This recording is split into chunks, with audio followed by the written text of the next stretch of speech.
el famoso tacto rectal, que genera mucha inquietud, dudas, temor, motivos por lo cual muchos pacientes posponen ir a esta valoración, pero lo cual no hay que tenerle miedo. Esto es el podcast de la Fundación Caja Rural de León, Valladolid, Zamora.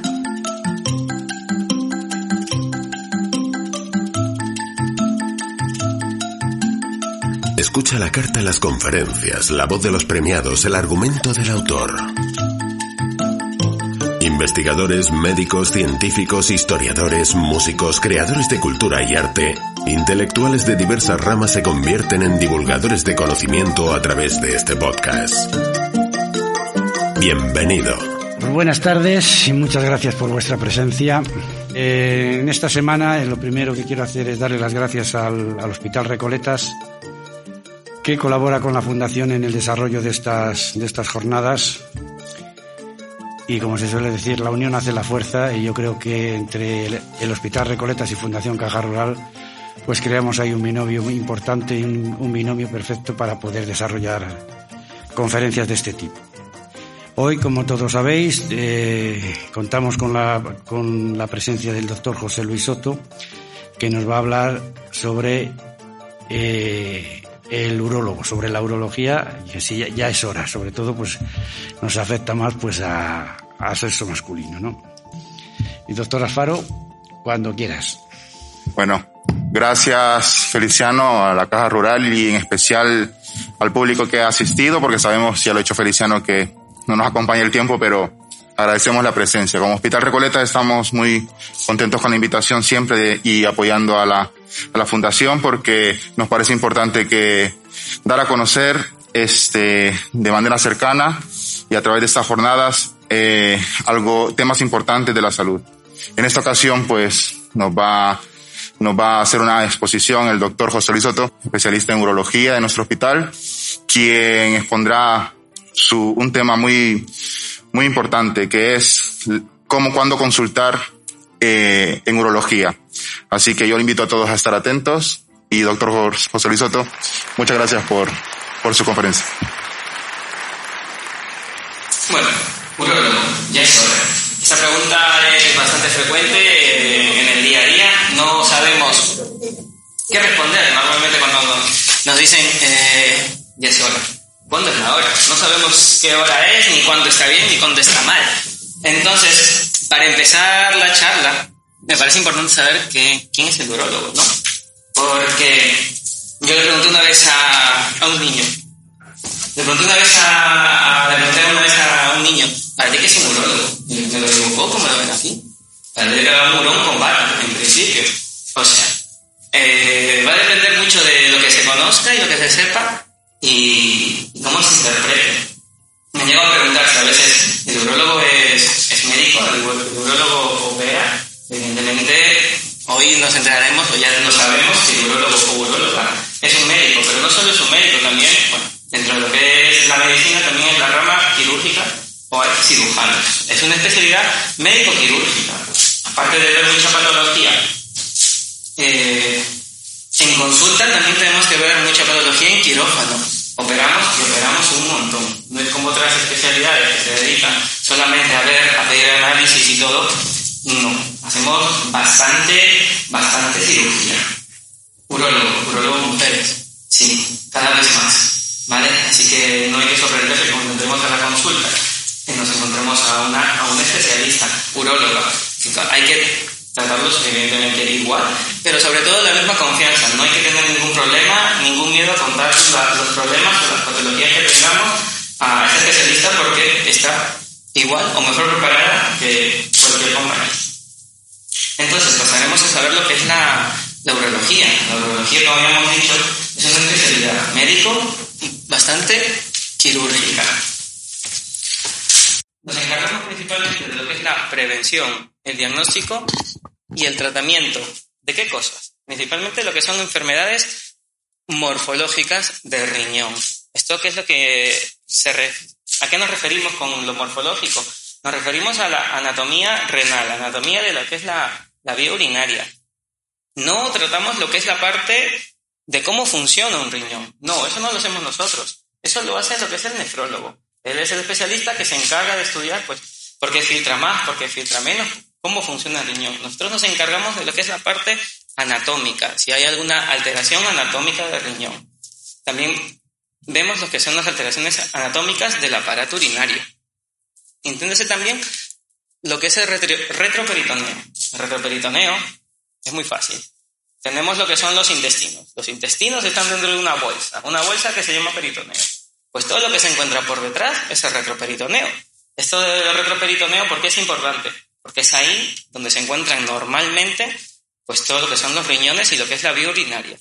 Entonces, retroperitoneo, tenemos hombres y mujeres. Aparato urinario, entiéndase, riñones, uréteres, vejiga, tenemos hombres y mujeres. Y riñones tenemos hombres y mujeres. ¿Esto qué quiere decir? Que los urólogos también tratamos a mujeres. No es una especialidad exclusivamente de hombres. Es verdad que es el mayor grueso de pacientes que se ve en la consulta de hombres, pero también vemos a las mujeres. ¿En qué momento?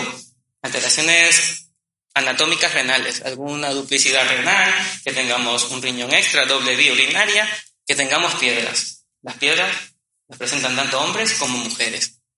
La incontinencia urinaria se ve también mucho más frecuente en mujeres. ¿Y quién lo trata? Lo trata el urólogo, pero también lo puede tratar el ginecólogo en un comité, lo tratamos juntos también. Así que quede más o menos claro que la urología también ve mujeres, no hay que sorprenderse.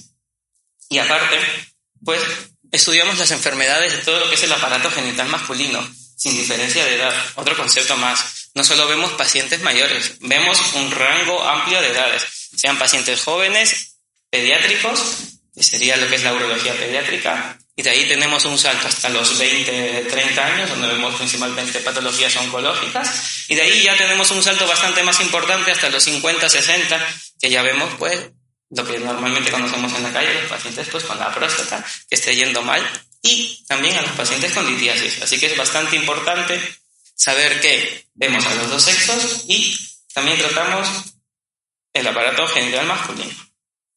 Las preguntas, cuando me plantearon hacerme esta charla para comunicárselas a todos vosotros, no sabía cómo empezarlo, no sabía cómo plantearla, así que empecé a conversar con compañeros que no tienen nada que ver pues, con la medicina, y me hicieron un grupo importante, coincidieron en 3 preguntas, pero creo que estas 3 preguntas nacen normalmente pues de la ignorancia, porque no es necesario o no es obligatorio saber todo. Creo que las personas todas somos ignorantes, pero lo que pasa es que no todas ignoramos lo mismo. Entonces el conocimiento y este tipo de charlas va a ayudar a que nos enfoquemos y sepamos cómo actuar en cada momento. Entonces, las preguntas más frecuentes que me hicieron es, ¿solo veo hombres? Creo que, con lo que he explicado anteriormente, no es una especialidad que solo veamos hombres. También vemos mujeres. Es verdad que el 85% de la consulta urológica va a ser el paciente varón, pero nos queda el otro 15%, que no porque sea menos porcentaje, no es que sea menos importante. También presenta patologías bastante importantes y serias que hay que tratar, que es el sexo femenino. Pregunta vital para todos, que se relaciona muchísimo con esta especialidad. El tacto rectal. Tacto rectal a todos, esto les interesa bastante más a los hombres. Evidentemente, el tacto rectal no es un procedimiento que se haga exclusivamente en la urología, pero sí es la que se hace más frecuente en esta especialidad. También lo hace cirugía general, por los que habrán sufrido o hayan tenido conocidos que tengan fístulas, pero no hacemos a todos el tacto rectal. El tacto rectal se hace dependiendo de la patología que se venga a consultar. No le voy a hacer un tacto rectal porque le duele, por ejemplo, el dedo del pie, a menos a que encuentre una consecuencia o algo que me lleve a hacer este procedimiento. Pero no se hace un tacto rectal a todos. Va a depender siempre de la patología que se venga a consultar. Principalmente, pues sean los síntomas del tracto urinario, sea un paciente con clínica prostática, todo va a depender porque viene a la consulta. Y otra pregunta que me hace bastante frecuente es, ¿a qué edad tengo que ir al urólogo? ¿Hay una edad para ir al urólogo sí o sí? La respuesta evidentemente es que no hay una edad específica para ir al urólogo. Uno tiene que ir al urólogo de manera, o no tiene que ir al urólogo hay que ir de manera preventiva, que es lo que importa. O cuando alguien tiene síntomas, no hay que dejar pasar las molestias solo por el temor o el miedo a no tratarse, a no verse, o a tener miedo de tener una mala noticia. La edad a la que hay que ir, no hay una edad. No porque yo tenga 40 años, como me llegan muchos pacientes, a la consulta es porque me han comentado, porque me lo han dicho. No es necesario que vayan a los 40, tampoco a los 50 ni a los 60. Tengo pacientes que me han llegado con 85, 90 años y es la primera vez que han ido al urólogo y les digo, ¿por qué ahora? Es que no he tenido molestias hasta hoy. Pues bien por él. Así que no es ningún problema, no hay ninguna edad recomendable como tal. Otra cosa es que ya tengamos antecedentes familiares. Hablemos de lo que es el cáncer de próstata. Si tenemos algún antecedente familiar, se recomienda de primer grado, que se entiende que sean los padres o hermanos, ya se recomendaría acudir al urólogo pues, con unos 40 años y en base a eso ya se plantearían esquemas de seguimiento. Pero si a día de hoy no tenemos respuesta para esto, no hay una edad obligatoria para ir, así que son las 3 dudas más frecuentes. Un gran concepto en la urología, y es con respecto a una de estas preguntas, el famoso tacto rectal, que genera mucha inquietud, dudas, temor, motivos por lo cual muchos pacientes posponen ir a esta valoración, pero lo cual no hay que tenerle miedo. Ya ven, el doctor que está aquí no se parece a mí, no tenemos ni la misma mano, o sea, no vamos a hacer el mismo daño, o sea, no hay que tenerle miedo a este procedimiento, que como le he dicho, no es exclusivo de urología. Van a llegar un día a la emergencia cualquier otra cosa, les va a ver el cirujano y les va a hacer un tacto rectal. Y van a empezar a caer muchos mitos. Entonces, el tacto rectal en urología, ¿cuándo lo solemos indicar? Principalmente en lo que es una patología prostática. La patología prostática se presentan como síntomas urinarios, ya sea dificultad al orinar, que orinemos cada vez más frecuente, que escueza al orinar, que nos cueste iniciar lo que es la micción, que vayamos cada 30 minutos al baño, sin que hayamos tomado pues 3-4 litros de agua antes, porque si no, es lo normal que tengamos que vaciar, ¿vale? A la vez, nos sirve para descartar infecciones principalmente de la próstata. Como comprenderán, el trayecto urinario está conectado pues con la próstata. Entonces se pueden pasar infecciones de la vía urinaria dentro de la próstata. ¿Y cómo lo voy a saber rápidamente sin perder el tiempo, por decirlo? Evidentemente, habrá que hacer un tacto rectal. Y cuando hacemos un tacto rectal al paciente, no se olvida de nosotros. ¿Por qué? Porque eso duele muchísimo, ¿vale? No por el procedimiento como tal, sino por la estimulación prostática. Eso hace que la próstata duela. Y a día de hoy, ¿cómo se diagnostica una prostatitis? Lo dicen los libros, todos los que hemos estudiado urología lo ponen, el diagnóstico es clínico, haciendo un tacto rectal, así que no se puede cambiar. ¿Y por qué es tan importante el tacto rectal? Y quizás la que nos dé más importancia es a nivel de lo que es el cáncer de próstata. Un cáncer de próstata, a día de hoy, no comparamos con hace 20-30 años, que esto ha cambiado muchísimo, a día de hoy, cuando se toca un cáncer de próstata, en el tacto rectal, en esta prueba, es que el cáncer de próstata está aumentando, ha progresado. No es que sea un diagnóstico leve, no. Por eso, a día de hoy no se puede realizar un tacto rectal. Otra pregunta o otra aclaración, no hay edad que se escape. No porque eres joven no te vas a escapar de un tacto rectal, siempre y cuando se justifique la patología. Ya lo hemos dicho, por infecciones tengo que hacer el tacto rectal. Hace 3 días, un paciente de 25 años, un tacto rectal. Estaba sorprendido. ¿Por qué me lo haces? Pues porque tienes la sospecha de tener una prostatitis. No hubo ningún cambio en la actitud, porque cuando hay que hacerlo, hay que hacerlo. No es negociable. No es negociable, porque me llegan todos los pacientes a la consulta y me dicen, pero a día de hoy se sigue haciendo este procedimiento, evidentemente, y se seguirá haciendo, porque no hay ninguna prueba que reemplace un tacto rectal a día de hoy, ya sean las imágenes, ya sea lo que se conocen o lo habrán escuchado, la resonancia de la próstata. No te va a ayudar, no te va a dar más información clínica que un tacto rectal de primera instancia. Así que cuando vayan a la consulta no intenten negociarlo, porque no va a suceder. O sea, se va a hacer el tacto rectal sí o sí. Esta imagen pues en la consulta es bastante frecuente. ¿vale? Puede que sienta un poquito de incomodidad. Y me imagino que cuando están de pacientes en esa posición que les pido, por favor, venga, bajarse el pantalón, bajarse la ropa interior, porque no puede ser un tacto rectal a través de la ropa. Es lo primero, porque se les olvida. Luego, cuando le pido que se apoyen los codos sobre la mesa, ponerlos a una distancia prudente. No se pongan por aquí, porque parece que se quieren escapar. No se pueden escapar.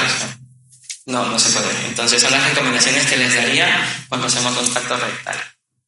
Y sobre todo estar relajado. ¿Por qué? Porque hablando ya técnicamente a nivel de la región anal, el esfínter, eso es bastante voluntario. Y si vosotros hacéis mucha tensión, es como estar forzando eso. Entonces, si apretáis más, hago más daño. Tampoco tardamos 10 minutos haciendo un tacto rectal. El otro día me estaba cronometrando y creo que tardé 5 segundos como mucho en cada tacto. O sea, no penséis que es un procedimiento largo, doloroso. No, esto se hace muy rápido y nos brinda bastante información. Bueno, otra patología con la que solemos hablar o con la que hay mucha controversia es sobre las piedras. Las piedras o las litiasis en la vía urinaria. Pongo esta imagen porque se compara muchísimas veces con un parto. La imagen, pues nada, estoy teniendo un niño, una niña, gemelos. No, estoy pariendo lo que conocen como una piedra renal, la expulsión de una piedra, de una litiasis urinaria. Sí, estas duelen muchísimo. Normalmente se comparan con lo que es el parto. No hay ningún estudio demostrado a día de hoy, pero las mujeres que han dado a luz, cuando me lo han dicho, pues dicen que eso o un poquito más. Así que no es cualquier patología de la que vamos a hablar ahora. Entonces, las litiasis o las piedras, cálculos en la urología, habrá que saber, ¿duelen? ¿Todas las piedras duelen? Evidentemente no. Va a depender mucho de dónde se encuentren las piedras, la localización que tengan, y depende de dónde se encuentren, van a dar la clínica. Tengo muchos pacientes que me llegan todos preocupados porque en la ecografía, la placa, el escáner, me dicen, tengo piedras. Y lo primero que les digo, ¿les da alguna molestia? ¿Tienen cólicos?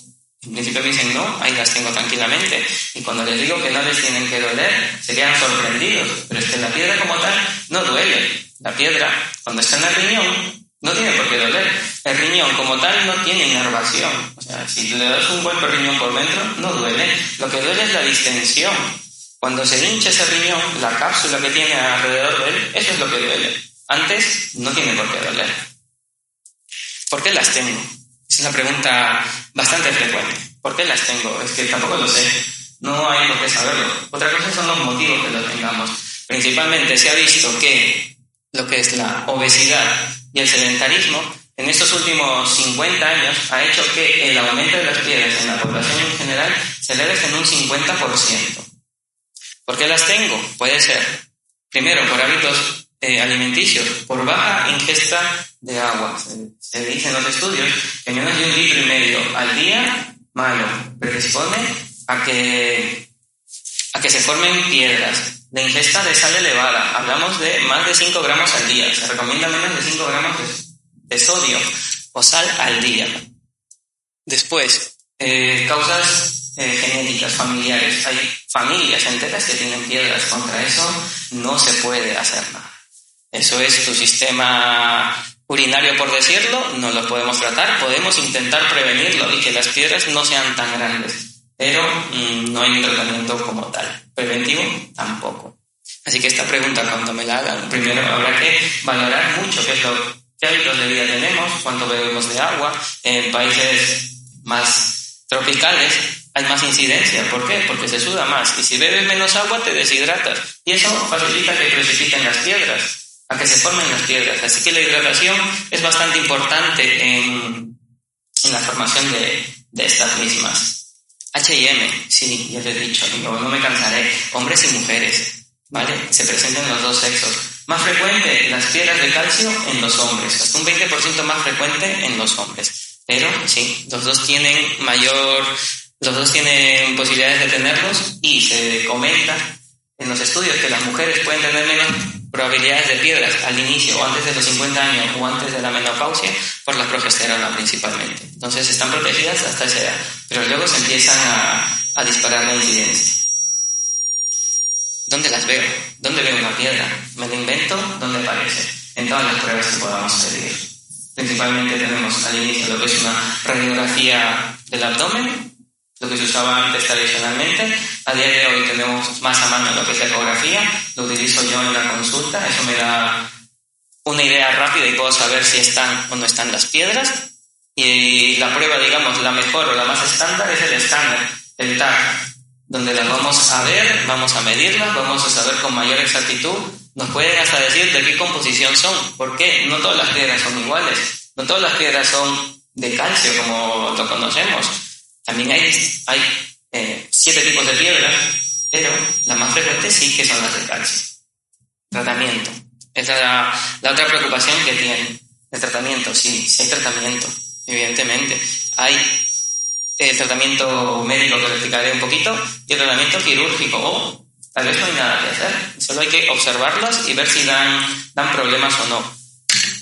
Prevenir se pueden prevenir, es la pregunta. Vamos, yo lo he comentado, lo que está descrito es ingesta hídrica menor de 1,5 litros, la sal menos de 5 gramos al día, es lo que se puede dar en recomendaciones generales. ¿Por qué? Porque estas 2 recomendaciones van a ayudar en el 80% de las piedras que hay. Este 80% se dividen en las piedras de oxalato cálcico, que son las más frecuentes, y las de ácido úrico. Con estas 2 medidas se pueden prevenir la formación o el aumento de las piedras que ya tenemos. ¿Y el tratamiento médico o conservador? El tratamiento médico, solo hay un tipo de piedra que se puede tratar, porque me lo dicen muchísimo, con medicación bioral, disolverlas, porque las demás piedras no se pueden disolver.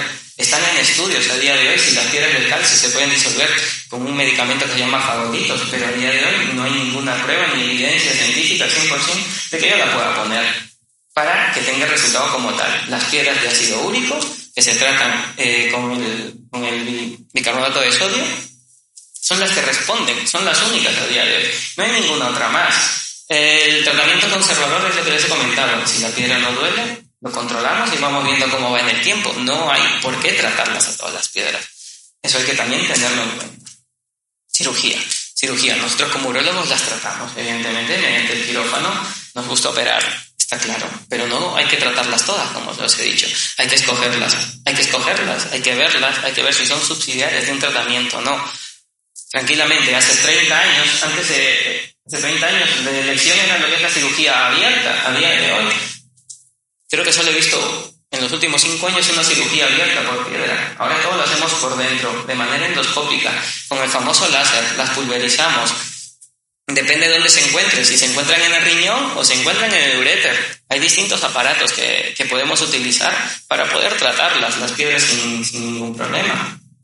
Cuando son piedras extremadamente grandes o no son subsidiarias del tratamiento endoscópico, pues sí, se tendrá que usar lo que es la cirugía abierta, pero a día de hoy ya no se utiliza. Y la famosa bañera, me lo preguntan mucho, la litotrifia extracorpórea. ¿Qué es una litotrifia extracorpórea? ¿Qué nombre tan raro? No es ningún nombre raro. En resumen, son ondas de choque que en principio tienen que llegar las ondas hasta lo que es el riñón. O sea, tienen que coger un órgano blando y esas ondas se transmiten y llegan a lo que es la piedra. La piedra tiene una consistencia más dura que el riñón. Entonces las ondas sí son efectivas. ¿Eso qué quiere decir? Que hay que tener en cuenta es la contextura del paciente. Si hay mucho trayecto, el tratamiento no va a ser el mismo. La litotrifia, a día de hoy es indicada, sí, también la tratamos con estas bañeras, pero no todas. Normalmente, y a día de hoy se recomiendan, y se ha visto que son más efectivas, en el riñón. Las que se encuentran en el uréter o las que están abajo tienen bastante menos efectividad. Y estos son los dos aparatos que utilizamos para lo que es la cirugía. Que es el ureterorrenoscopio, semirrígido, como ves, es prácticamente un palo que llega a través. Entramos por el meato uretral hasta encontrar el meato del uréter y por ahí subimos. Pero solo nos deja llegar al uréter, no es un tratamiento completo, o depende de dónde se encuentre la piedra. Y tenemos el otro, que es el ureterorrenoscopio flexible. Como ves, es bastante largo. ¿Por qué? Porque imagínate que tiene que llegar desde el meato, desde afuera, hasta adentro, hasta el riñón. Entonces necesita mucho más longitud y también movilidad, porque el riñón por dentro es como un laberinto. Entonces necesita que sea fácil de moverse, aparte del láser, con el cual se tendría que romper.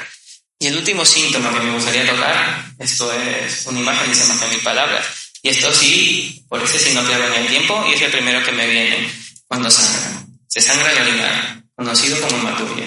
Esto es muy llamativo, cuando sangran quieren venir al primer día, pero evidentemente mientras sangres no te puedo hacer nada. Pero sí es el motivo por el que suelen venir bastante rápido. La hematuria que se entienda que sangre en la orina. Una gota de sangre me mancha 1 litro de orina. Así que hay que tener cuidado con las hematurias. Cuando es una hematuria con coágulos, es una hematuria importante. Cuando es una hematuria como la que he enseñado anteriormente en la copa. Ese es un sangrado importante. De las hematurias, ¿qué es lo que más nos importa? Descartar el cáncer. El cáncer de vejiga, el cáncer de lo que es la vía urinaria.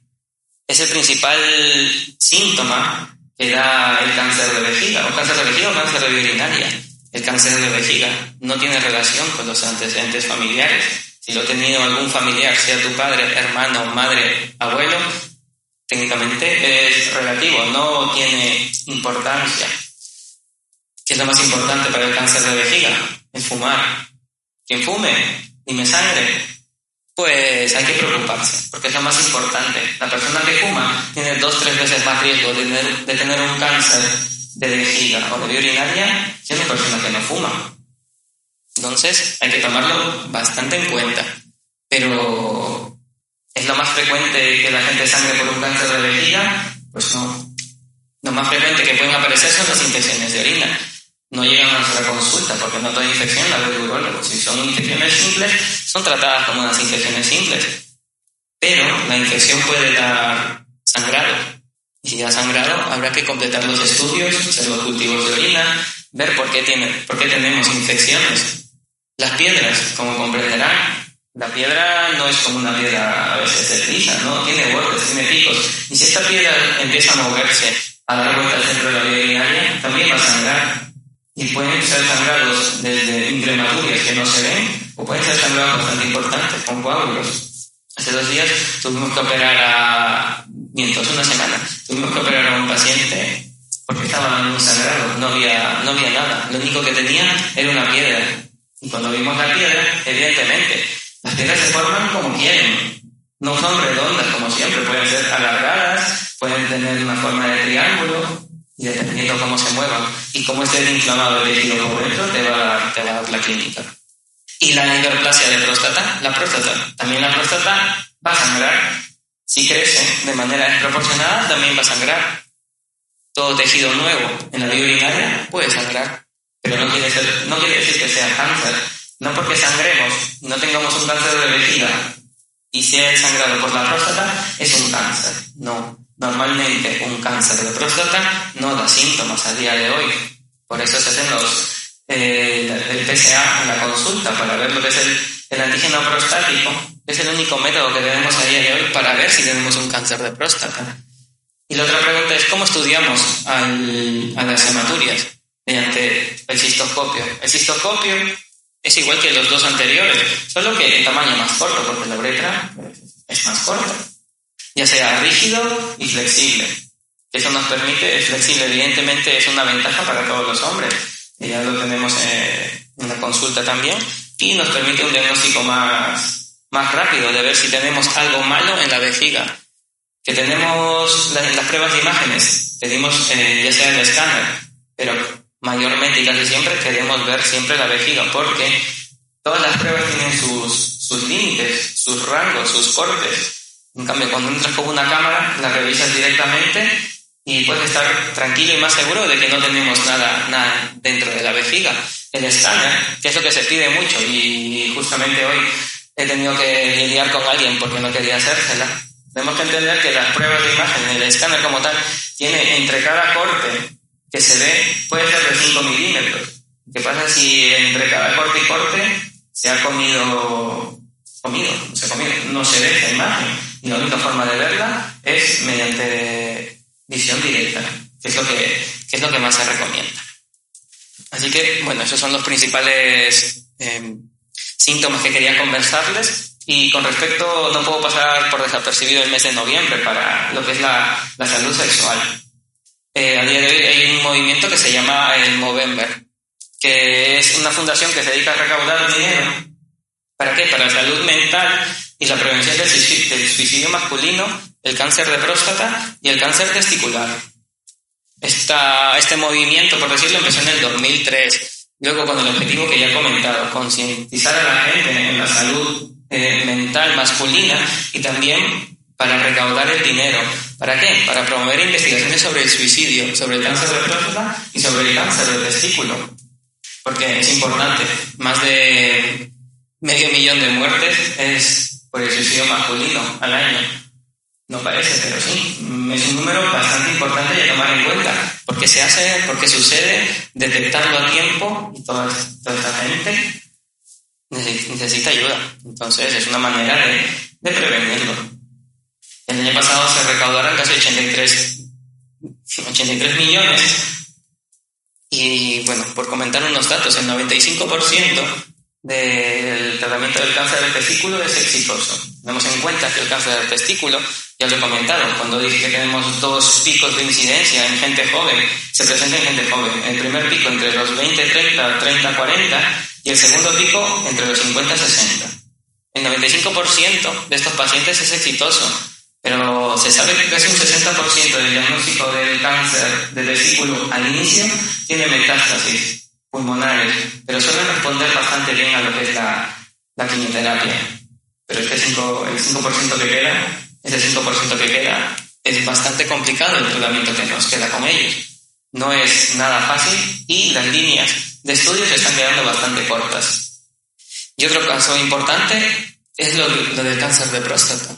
Me parece que no lo he mencionado muy general, pero es que eso puede dar para 4 o 5 charlas tranquilamente. Pero a nivel del mundo se diagnostica anualmente unos 4 millones de casos. Es una enfermedad con bastante prevalencia, teniendo en cuenta que se refiere que a día de hoy se diagnostica casi un 20% de la población española.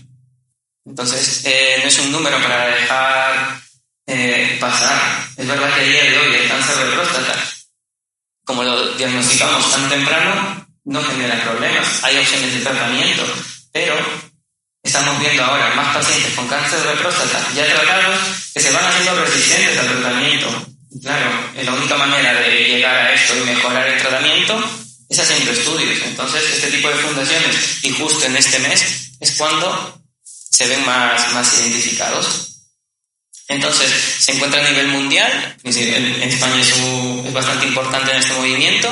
Inglaterra, Europa en general, Estados Unidos tiene bastante influencia y en Sudamérica algunos puntos. ¿Y cuál es el símbolo de Movember, por decirlo? Lo van a ver, o tal vez es parte del look de cada persona, pero se suele dejar solamente el bigote. Entonces, cuando vean a alguien en noviembre, pues ya pueden preguntarle si está informado de esto o comentarle que existe este movimiento.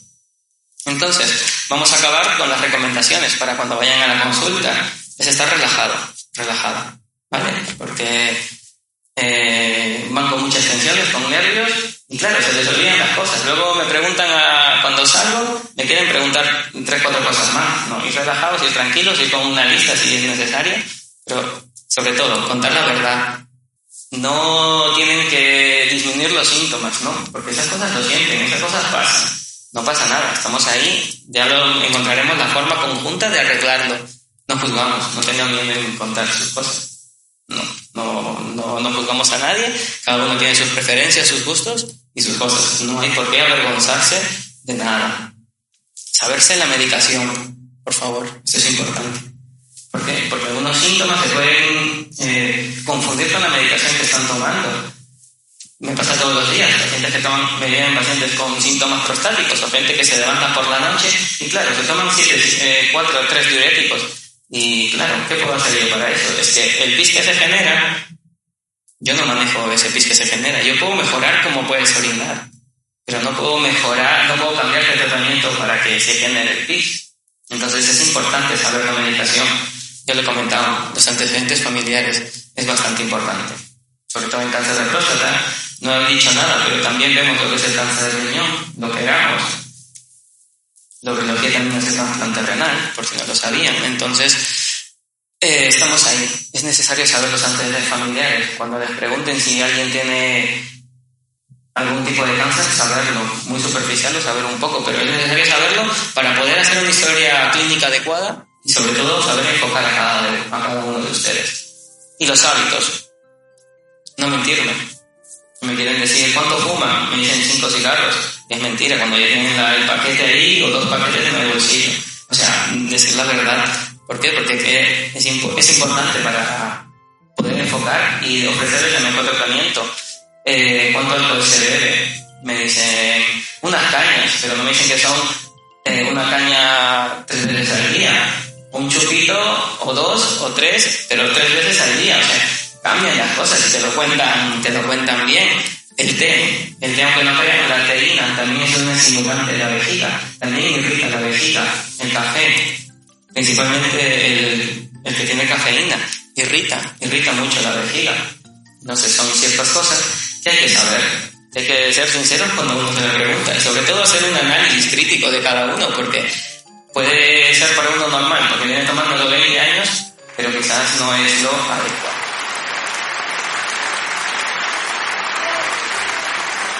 Pues nada más, muchísimas gracias. Gracias, doctor Soto. Gracias a todos vosotros por haber venido.